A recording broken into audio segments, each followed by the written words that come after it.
Hello frustrators, welcome to my channel my frustrating వంటగది. మనం ఎప్పుడు బిర్యానీ తినాలనుకున్నా ఆలోచించకుండా ఎప్పుడు కామన్గా మన ఇంట్లో దొరికే వెజ్జెస్తోనే బిర్యానీ చేసుకోవచ్చు. వెజ్ బిర్యానీ అంటే అందరూ కామన్గా ప్రతి వెజ్జెస్ని యాడ్ చేస్తారు. బీన్స్, క్యారెట్స్, ఆలు, అంత హంగామాలు ఏం లేకుండా అవి ఉంటేనే వెజ్ బిర్యానీ చేయగలమేమో అన్న భ్రమ లేకుండా మనం వెజ్ బిర్యానీ ఈజీగా చేసుకోవచ్చు. ఒక్క ఆలు ఉంటే సరిపోతుంది. ఆలు దమ్ బిర్యానీ చాలా పర్ఫెక్ట్గా వస్తుంది, చాలా టేస్టీగా ఉంటుంది అండ్ చాలా సింపుల్గా ఉంటుంది. అందరి ఇళ్ళల్లో ఆలు అనేది కామన్గా దొరుకుతుంది కాబట్టి దాంతోనే మనం ఆలు బిర్యానీ చేసుకుందాము. ఈ బిర్యానీ ప్రాసెస్ మొత్తం ఎక్కడ స్కిప్ చేయకుండా చూడండి. ఈ వీడియో నచ్చితే కనుక మీ ఫ్రెండ్స్ అండ్ ఫ్యామిలీ మెంబర్స్ కూడా షేర్ చేయండి. ఇక లేట్ చేయకుండా రెసిపీలోకి వెళ్ళిపోదాం. 1/2 kg వరకు ఆలుని తీసుకుందాము. బంగాళదుంపల్ని 1/2 kg తీసుకొని చక్కగా శుభ్రం చేసుకొని వాటిని ఇలా మిడిల్లో కట్ చేయండి. హాఫ్గా కట్ చేస్తే చేయండి, లేదంటే చిన్న చిన్నవి ఉంటే కనుక కట్ చేయకపోయినా పర్లేదు. చక్కగా బాయిల్ అవ్వాలని చెప్పి కట్ చేస్తున్నాను. ఇలా కట్ చేసి కుక్కర్లో కుక్కర్లో అయినా నార్మల్గా అయినా చక్కగా ఉడికిచ్చేసేయండి. ఒక 2 విజిల్స్ 3 విజిల్స్ దాకా ఉడికిచ్చేసేయండి. ఈలోపు ఆనియన్స్ ఇలా 3 ఆనియన్స్ తీసుకుంటున్నాను నేను. ఆనియన్స్ ఎప్పుడైనా సరే బిర్యానీకి మనకి పొడవుగా రావాలంటే కనుక ఇలా స్ట్రైట్గా కట్ చేయకండి. నేను ఎలాగైతే కట్ చేస్తున్నానో చూపిస్తున్నట్టుగా అలా తిప్పే కట్ చేయండి. అప్పుడు ఆనియన్స్ అనేవి ప్రతి ఫ్రైడ్ ఆనియన్ పెద్దగా ఉంటుంది, అది బిర్యానీకి బాగా సెట్ అవుతుంది. సో ఇలా ఆనియన్స్ మొత్తం కట్ చేసుకున్న తర్వాత విడివిడిగా అన్నీ ఇలా మొత్తం స్మాష్ చేసేసుకోండి. దాని ఆనియన్స్ రెబ్బలు అనేవి విడిపోతాయి. ఫ్రై చేసుకున్నప్పుడు ఈజీగా ఉంటుంది. ఇలా కట్ చేసుకున్న ఆనియన్స్ని ఒక సైడ్ పెట్టేసుకొని నేను ఇక్కడ 1 టమాటో వరకే తీసుకుంటున్నాను. ఇక్కడ మీరు 2 టమాటోస్ కూడా తీసుకోవచ్చు, నో ప్రాబ్లం. 1 టమాటోని ఇలా స్ట్రైట్గా కట్ చేసుకోండి ముక్కలుగా. ఆ తర్వాత మిర్చీస్ని కూడా నేను ఇక్కడ తీసుకున్న మిర్చీస్ బిర్యానీకి అండ్ ఆలు గ్రేవీకి కూడా. ఈ బిర్యానీకి మనకు గ్రేవీ అయితే అవసరం లేదు, సపరేట్గా దమ్ బిర్యానీ చేస్తున్నాం కదా, ఈ దమ్లోనే ఉంటుంది ఆటోమేటిక్గా మనకు తినడానికి గ్రేవీ. సో సపరేట్గా ఏ సైడ్ గ్రేవీ అనేది మనం యాడ్ చేయాల్సిన అవసరం లేదు. ఈజీగా సింపుల్గా ఈ దమ్ బిర్యానీ చేసేసుకుంటే సరిపోతుంది. స్పెషల్గా మళ్ళీ ఏ గ్రేవీ చేయాల్సిన అవసరం లేదు. ఇప్పుడు నేను ఏం చేస్తున్నానంటే కొద్దిగా ఆయిల్ మాత్రమే తీసుకున్నా.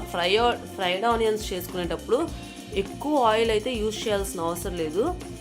ఆనియన్స్ ఫ్రై అయ్యేంత వరకు ఆయిల్ అయితే తీసుకొని చాలు. ఆ ఆయిల్ని మిగిలిన ఆయిల్ మనం బిర్యానీకి కూడా యూజ్ చేసుకుంటాం. ఇక్కడైతే నేను 1/2 kg పొటాటోస్ తీసుకున్నాను కదా, 1/2 kg పొటాటోస్కి 1/2 kg బిర్యానీ రైస్ తీసుకుంటున్నాను.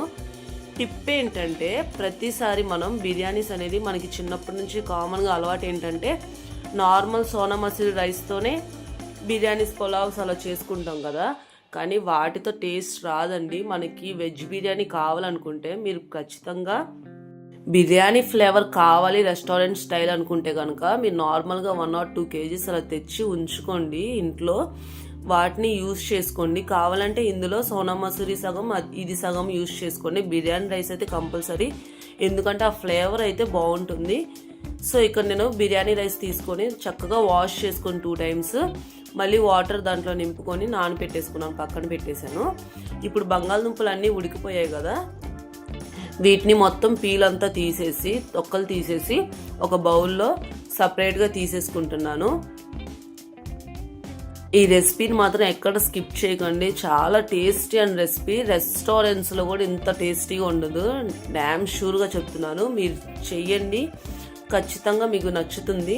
అండ్ ఈ రెసిపీ చేస్తున్నప్పుడు మధ్యలో కొన్ని టిప్స్ చెప్తున్నాను, అవి ఖచ్చితంగా మీరు గ్రాప్ చేసుకోండి. ఇలా ఆలూస్ని పీల్ చేసేసుకున్న తర్వాత దాన్ని అన్నీ ఇలా చిన్న చిన్న ముక్కలుగా కట్ చేసుకోండి.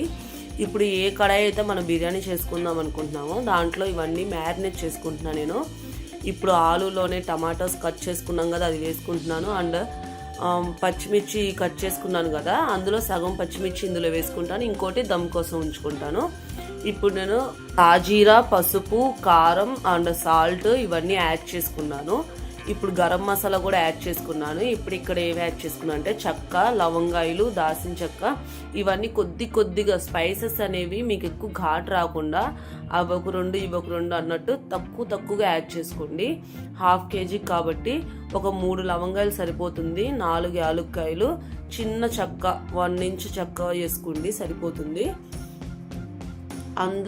దాంతోపాటు ఆ స్టార్ పువ్వు ఉంటుంది కదా, ఒక స్టార్ పువ్వు అండ్ జాజికాయ అంటారు కదా, అలాగా ఆ బిర్యానీ స్పైసెస్ మొత్తం వేసుకోండి. ఇప్పుడు నేను లాస్ట్లో వేసింది రాతి పువ్వు అని అంటారు, అది కూడా వేసుకోండి, ఉంటే వేసుకోండి. పెరుగు ఉంటుంది కదా, ప్యాకెట్ పెరుగు కన్నా ఇలా ఇంట్లో తోడేసిన పెరుగు వేసుకోండి, చాలా బాగుంటుంది. చూసారా, నేనైతే పైన మీగడ ఉంటుంది కదా, మీగడతో సహా వేసుకుంటాను. ఇలా పెరుగు అనేది 2 టేబుల్ స్పూన్లు లేదా 3-4 టేబుల్ స్పూన్స్ దాకా వేసుకోండి. గ్రేవీ మంచిగా మనకి ఇప్పుడు నేను కలిపేటప్పుడు మీకు అర్థమవుతుంది, ఇంకా కావాలంటే ఎక్స్ట్రా అయినా వేసుకోండి. దీనివల్లే మెయిన్ టిప్ అంటే దమ్ బిర్యానీకి మనకు కావాల్సింది ఎక్కువ వెజ్జీస్ అని కాదు, ఆలు అండ్ కర్డ్ కంపల్సరీ కావాలి. ఇదే మన గ్రేవీ రూపంలో వస్తుంది తినేటప్పుడు. అల్లం వెల్లుల్లి పేస్ట్ అనేది 1 టీ స్పూన్ వేసుకోండి. ఆనియన్స్ ఫ్రై చేసుకున్నాను కదా, ఈ లోపు నేను అది తీసుకొని వేసేసుకున్నాను. ఆనియన్స్ అన్నీ వేసేసుకున్నాను, ఫ్రైడ్ ఆనియన్స్. మనకి గ్రేవీ అనేది దమ్ బిర్యానీలో రావాలంటే కనుక మీరు కర్డ్ని ఎక్కువ యాడ్ చేసుకోండి, పెరుగు ఎక్కువ యాడ్ చేసుకుంటే సో దమ్ బిర్యానీ అనేది మీకు ఏ గ్రేవీ యాడ్ చేసుకోవాల్సిన అవసరం లేదు, మళ్ళీ ఇంకో కర్రీ చేసుకోవాలన్న బర్డెన్ అనేది మీకు ఉండదు. ఇదే సరిపోతుంది. పిల్లలు కూడా చాలా బాగా ఇష్టపడతారు అండ్ లంచ్ బాక్సెస్లో అయితే పర్ఫెక్ట్గా ఇది సూట్ అవుతుంది. దమ్ బిర్యానీ రైస్ కోసం ఇప్పుడు ఒక కడాయిని తీసుకోండి లేదా ఒక బాండి తీసుకోండి. అది 1/2 దాకా వాటర్ అంతా పోసేయండి లేదా 3/4 దాకా పోసేయండి. ఇలా వాటర్ అనేది ఇంత క్వాంటిటీ అని ఏం అవసరం లేదు, అందులో రైస్ ఉడికేంత సరిపోతే సరిపోతుంది. రైస్ ఉడికేదానికన్నా ఇంకెక్కువ వాటర్ ఉండాలి. వాటర్ అనేది ఇక నేను 2 టేబుల్ స్పూన్స్ అనేది సాల్ట్ వేసుకున్నాను, గల్లుప్పు వేసుకున్నాను అండ్ చిల్లీ వేసుకున్నాను. ఫస్ట్ ఏంటో అల్లం వెల్లుల్లి పేస్ట్ వేసుకున్నాను 1 టీ స్పూన్ వరకు. అండ్ నిమ్మకాయ ఉంటుంది కదా, నిమ్మకాయ కట్ చేసి డైరెక్ట్గా వేసేసుకోండి. మీకు కావాలంటే పిండి అయినా రసమైనా వేసుకోండి, నో ప్రాబ్లం. కట్ చేసేసుకుంటే ఇంకా బెస్ట్. అండ్ ఇప్పుడు బిర్యానీ దినుసులు ఇందాలు వేసాం కదా, అవన్నీ వేసేయండి యాలుక్కాయలతో సహా అన్ని, ప్రతి బిర్యానీ దినుసులు అనేది ఇందులో వేసేసుకోండి. రెస్టారెంట్ స్టైల్ బిర్యానీ ఇంట్లో రావాలంటే కనుక మీరు ఖచ్చితంగా ఉండాల్సింది ఏంటంటే మెయిన్ 2 ఇంగ్రీడియంట్స్. ఒకటైతే రోజ్ వాటర్ అంటే ఫేస్కి రాసుకునే రోజ్ వాటర్ కాదండి, ఫుడ్ కోసం యూజ్ చేసే రోజ్ వాటర్స్ ఉంటాయి, ఆ రోజ్ వాటర్ ఒకటి. అండ్ ఇంకోటి ఏంటంటే కేవరా వాటర్ అని, ఇవి 2 రెస్టారెంట్స్లో పెడతారండి, బిర్యానీస్కి యూజ్ చేస్తారు. సో అలాగే ఆ ఫ్లేవర్ ఆ స్మెల్ రావాలంటే కనుక ఖచ్చితంగా అది యూజ్ చేయాలి. ఇప్పుడు నేను మ్యారినేట్ చేసింది పక్కన పెట్టుకున్నాను కదా, అందులోనే 2 to 3 టేబుల్ స్పూన్ ఆయిల్ వేసుకున్నాను అండ్ 1 టేబుల్ స్పూన్ వరకు ఘీ వేసుకున్నాను, నెయ్యి యాడ్ చేసుకున్నాను. సో ఇప్పుడు నేను చెప్తున్నాను కదా, మళ్ళీ టాపిక్లోకి రండి. అయితే రెస్టారెంట్ స్టైల్ రావాలంటే కనుక ఖచ్చితంగా అవి 2 మీరు తెచ్చి ఉంచుకోండి. కేవరా వాటర్ ఒకటి, రోజ్ వాటర్ ఒకటి మస్ట్ అండ్ షుడ్ అండి.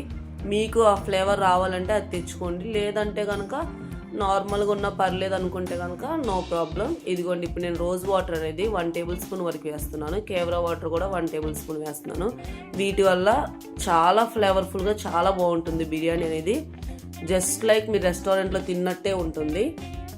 నేను ఈసారి చికెన్ దమ్ బిర్యానీ ఎలా చేయాలో చూపిస్తాను. చాలా అసలు రెస్టారెంట్లో ఎలా ఉంటుందో అలాగే ఉంటుంది.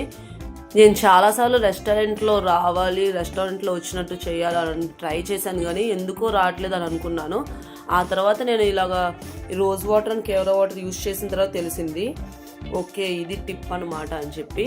ఇంకోటి ఏంటంటే మనం ఏమి యాడ్ చేయమంటే ఆ టేస్టింగ్ సాల్ట్ అనేది యాడ్ చేయం కదా, సో అది యాడ్ చేయకూడదు కాబట్టి మనం దాని బదులు ఇది యాడ్ చేసుకుంటాం చక్కగా. ఇప్పుడు వాటర్ ఇలా బాయిల్ అవుతున్నప్పుడు వాటర్ మొత్తం తీసేసి రైస్ని మాత్రమే వేసుకోండి, మళ్ళీ వాటర్ దాంట్లో యాడ్ చేయకండి. ఇలా వేసుకున్న తర్వాత ఎక్కువగా తిప్పకండి, ఎందుకంటే ఆల్రెడీ నానబెట్టిన రైస్ కాబట్టి విరిగిపోతూ ఉంటుంది, బిర్యానీ రైస్ ఈజీగా విరిగిపోతుంది. సో ఎక్కువ తిప్పాల్సిన పని లేకుండా అలా రైస్ వేసేసుకొని ఇప్పుడు వాటర్ ఉంటుంది కదా, ఈ మరిగిన వాటర్, ఈ వాటర్నే ఒక 2 to 3 టేబుల్ స్పూన్ దాకా మనం మ్యారినేట్ చేసిన దాంట్లో ఇలాగ వేసుకోండి, పైన బాగుంటుంది. సో ఇప్పుడు నేను ఒక వీడియో అనేది స్కిప్ అయిపోయింది. స్టార్టింగ్ నుంచి నేను మ్యారినేషన్ మీద ఎలా పోసానో, ఇప్పుడు రైస్ అనేది 70% అంటే తింటే అంతా ఉడికిపోతుంది, ఎక్కడో పలుకు తగులుతుంది. అలా ఉన్నప్పుడే తీసేయండి. రైస్ మొత్తం జల్లిచ్చేసి దీంట్లో పెట్టేయండి. వాటర్ లేకుండా దీంట్లో వేసేయండి. మీకు కావాలనుకుంటే కనుక మరిగిన వాటర్ ఇంకొద్దిగా వేసుకోవచ్చు. సో మీకు అర్థమైంది కదా, రైస్ అనేది పలుకు ఎక్కడో లైట్గా తగలాలి, మరీ ఎక్కువ పలుకుగా ఉండాల్సిన అవసరం లేదు. ఎందుకంటే ఆల్రెడీ మనం ఆలూని బాగా ఉడికిచ్చేసాం కాబట్టి కొద్దిగా దమ్మిస్తే సరిపోతుంది. నా దగ్గర అల్యూమినియం ఫాయిల్ అనేది లేదు. సో అల్యూమినియం ఫాయిల్తోనే మనకి ప్యాకింగ్ కవర్స్ ఉంటాయి కదా, వాటిని కట్ చేసి పెడుతున్నాను. ఇలా కూడా పెట్టాల్సిన అవసరం లేదు. మీ దగ్గర కనుక టైట్గా ఎయిర్ పోకుండా ఉండే మూత ఉంటే కనుక పెట్టేయండి. దీని మీద సెట్ అయ్యే మూత నాకు ఇది ఒకటే ఉంది. సో ఇలా అల్యూమినియం ఫాయిల్ లాగా ఇది పెట్టేశాను. లేదంటే కనుక ఏదైనా ఆటా పిండి కానీ మైదా పిండి కానీ ఉంటే కనుక సైడ్స్ మొత్తం పెట్టేసి మూత పెట్టేసేయండి. దాని మీద బరువు పెట్టేసేయండి. ఒక 10 minutes మాత్రం హై ఫ్లేమ్ మీద అలా ఉంచేయండి. ఆ తర్వాత మీడియం ఫ్లేమ్ మీద ఒక 15 minutes ఉంచి తీసేయండి. నేను ఇక్కడ 10 minutes ఉంచి మళ్ళీ ఎక్కడైనా మాడిపోతుందేమో అని భయం వేసి ఒకసారి ఓపెన్ చేసి చూశాను. అంతా బాగానే ఉంది, అసలు మాడలేదు. అండ్ ఇంకొంచెం అవ్వాలని చెప్పి మళ్ళీ క్లోజ్ చేసేసి మీడియం ఫ్లేమ్ మీద ఒక 15 minutes అలా ఉంచాను. మీరు మాత్రం ఇలా మధ్యలో ఓపెన్ చేయకండి. నేను ఫాయిలే కాబట్టి పెట్టాను, ఓపెన్ చేశాను. మీరు పిండితో కనుక సైడ్స్ మొత్తం సీల్ చేసేస్తే అసలు ఓపెన్ చేయాల్సిన పనే లేదు. ఒక 20 minutes మీడియం ఫ్లేమ్లో ఉంచితే సరిపోతుంది, లేదా 15 minutes మీడియం ఫ్లేమ్లో ఉంచితే కరెక్ట్గా సరిపోతుంది, మంచిగా అయిపోతుంది. సో పావు గంట అలా ఉంచేసిన తర్వాత అయిపోయిందండి. అలా రెస్ట్ ఇచ్చింది, ఓపెన్ చేయకండి. ఇప్పుడు నేను 20 minutes తర్వాత ఓపెన్ చేస్తున్నాను. చూడండి ఎంత టేస్టీగా ఉందంటే చాలా బాగుంది. నేను చెప్తున్నాను, నా వీడియో కోసం చెప్తున్నాను అనుకోకండి, మీరు ట్రై చేసి చూడండి. నిజంగానే చాలా బాగుంటుంది. టేస్ట్ చేసిన తర్వాత మీరే కామెంట్ చేస్తారు అంత బాగుందని చెప్పి. ఈ రెసిపీ చాలా సింపుల్గా ఉంటుంది అండ్ అసలు బిర్యానీ తిన్నామన్న ఫీల్ చాలా బాగా వస్తుంది. నాన్ వెజ్ కూడా అవసరం లేదు, అంత బాగుంటుంది. వెజిటేబుల్ బిర్యానీ తినేవాళ్ళు, వెజ్జీస్ ఎవరైనా నాన్ వెజ్ తినని వాళ్ళు ఉంటే కనుక వాళ్ళకైతే బెస్ట్ అండి ఇది. రైస్ చూసారా ఎంత పొడి పొడిగా ఉందో, ముద్దలా లేకుండా పొడి పొడిగా.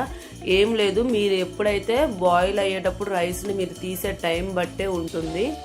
మరీ మొత్తం రైస్ అంతా అయిపోయిన తర్వాత తీయకూడదు. సో ఇంతేనండి రెసిపీ. ఈరోజు నేను మా పిల్లలకి లంచ్ తీసుకెళ్ళాలని చెప్పి హడావుడిగా చేసేసాను. చాలా స్పీడ్గా అయిపోతుంది.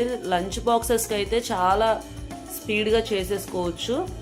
అండ్ దీంతోపాటు మనం ఇంకో కర్రీ యాడ్ చేయాల్సిన అవసరం లేదు. కర్డ్ ఉంటే సరిపోతుంది, సైడ్గా పెరుగు ఉంటే సరిపోతుంది. లేదంటే పెరుగులో కొంచెం ఆనియన్స్ వేసి పెరుగు చట్నీలా చేసుకుంటే, రైతా వాడేసుకుంటే సరిపోతుంది. నేను ఇలా కర్డ్ వేసి బాక్సెస్ ప్యాక్ చేసుకొని ఇంకా పిల్లలకి ఇచ్చేసారు. మా పిల్లలు అయితే చాలా ఎంజాయ్ చేశారు. సడన్ సర్ప్రైజ్ వాళ్ళకి చెప్పకుండా ఇలాగ వెజ్ బిర్యానీ చేశాను. మా పిల్లలు అయితే చాలా ఎగ్జైట్మెంట్తో చాలా హ్యాపీగా తిన్నారు, చాలా ఎంజాయ్ చేస్తూ అయితే తిన్నారు. ఈ వీడియో నచ్చినట్లయితే కనుక లైక్ చేయండి. రెసిపీ ఎలా ఉందో కామెంట్ చేయండి. నా ఛానల్ ఫస్ట్ టైం చూస్తున్నట్లయితే కనుక సబ్స్క్రైబ్ చేసుకోండి. అండ్ మీ ఫ్రెండ్స్ అండ్ ఫ్యామిలీస్కి ఆ వీడియోని షేర్ చేయండి. Thank you for watching.